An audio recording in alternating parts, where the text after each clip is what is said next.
How's it going, everybody? Today we're going to be taking a look at this Imperial Russian World War I Mosin-Nagant M91 rifle. These were the standard infantry rifle of World War I for the Russian army and the Russian Revolution for both sides, I would assume. And they also had a cavalry type of carbine. I guess I wouldn't call it a carbine. It's a few inches shorter, I think. It's called the Dragoon rifle, and I think they might have cut them to maybe 5 inches less, or I'm not exactly sure how much shorter they are, but I know they are a little bit shorter. I'll go over the rifle features. It's a Mosin standard bolt action. You see these actions, Mosins are one of the most produced rifles ever built, and they're rugged, but they work good, and they did their job, which is basically all you need. Your safety is right here. Pull back and pull over. Dead trigger. And now it's on fire. To decock it safely, you pull and release. That's the safest decock you can do. It still has all the stampings. This is a Peter the Great, 1915 dated. A bunch of Russian words there. Here's one of the Imperial stamps, and then there's another here. A lot of times these get scrubbed off by the Finns or whoever, and this was not captured by the Finnish. And you can tell because there would be an SA or some kind of Finnish mark on the rifle somewhere, and there's none. Another way to tell is your sights. These go up to 1200 on the side, and I don't know what length it is in Russia. And then you have a ladder when you flip it up, and that goes to a huge amount. It looks like 32, so that's insane. But another way to tell is the Finns will they'll cross off this side and then stamp their correct measurements of length on the other side of the sight. These are really cool rifles. This is a mag release. You need this a lot because it's called Rimlock, and it's that 7.62x54R. Tends to rimlock up a lot, at least what I've encountered.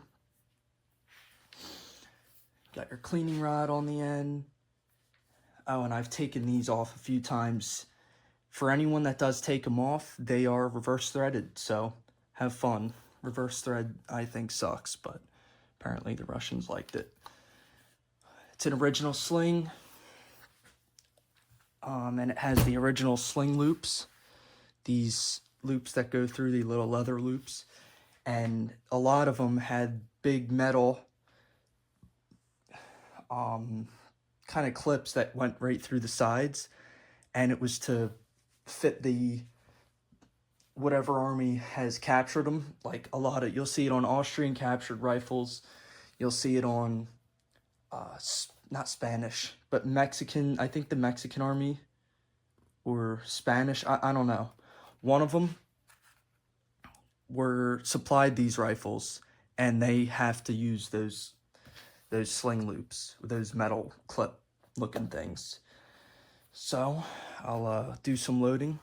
We're gonna be shooting non-corrosive wolf ammo, and it's pretty cool that they put it in this little wrapping paper almost.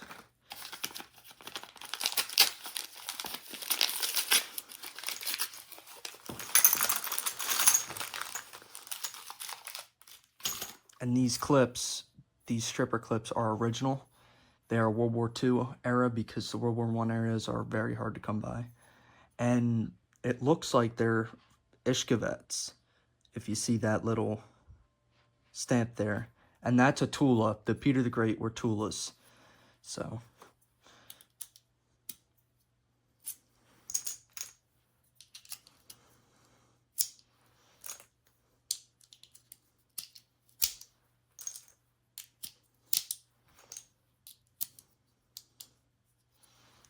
your first 5.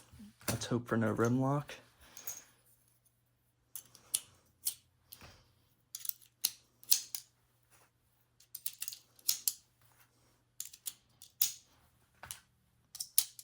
And there's the second 5. So let's take it out to the range and shoot some rounds through it. Here's a sight picture for you guys. A little different from the 9130 Mosins, but still pretty awesome.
Thank you guys for watching.